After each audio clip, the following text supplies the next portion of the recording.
we found about 120 pounds of shrink-wrapped black paper cut into the size of U.S. currency. Now, some of the folks who were there from our violent crime squad in the police department were baffled about what this might be. Those of us who worked fraud for a living knew exactly what this was. This was an African black money scheme. Let me explain to you what an African black money scheme is. The African black money scheme works like this. The bad guy engages with the victim and says that I have 2 suitcases full of $100 bills in U.S. currency that we have dyed black using a special chemical process. And we have the ability to use this chemical here that will take off the black dye and turn this into regular greenback $100 bills.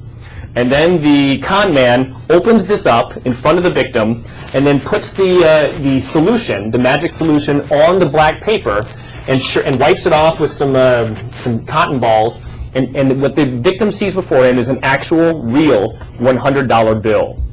The victim is then told that this magical solution costs a lot of money, and that for $50,000 they can go and purchase this chemical, and they'll split this millions of dollars with the victim.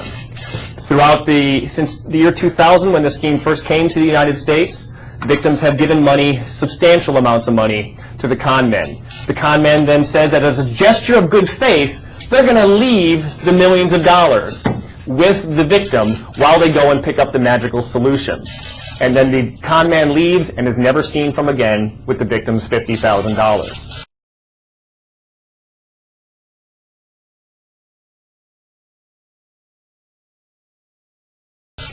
How does it work? This is basic chemistry magic trick. The black paper that is shown to the victim and the magical solution, if you take iodine and Elmer's glue and put it on U.S. currency, it will dye that U.S. currency black.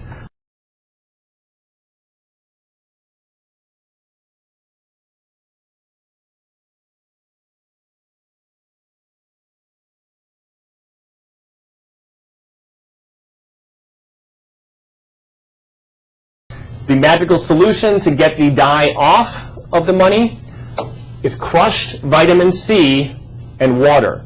It neutralizes the iodine and takes the dye off of the U.S. currency.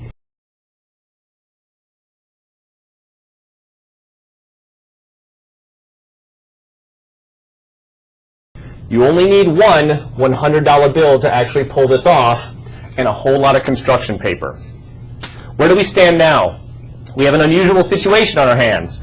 We know of 2 individuals claiming to be from Liberia who we believe are here on Oahu right now. And we believe that they are out there trying to find victims of this scam. We don't know if anyone has been scammed by this scheme to date. And we're in a bit of a legal quandary because we don't have a contraband. We have about 120 pounds of black construction paper on our hands and the knowledge of this scheme. So our priorities. The first priority is to get this word out to the public that this scam exists so nobody falls for it. Our second priority is to ask the public if they know of anyone who has fallen for this scam in recent months. We'd like them to step forward to the FBI, because at that point we may have a chargeable case where we can put these guys in prison. The third thing we're asking is if anyone knows who these gentlemen are, or has seen them around, or knows what hotel they're staying in, we'd like them to call it into the FBI, because we'd like to have a few words with these gentlemen about what their intentions are this week in Honolulu.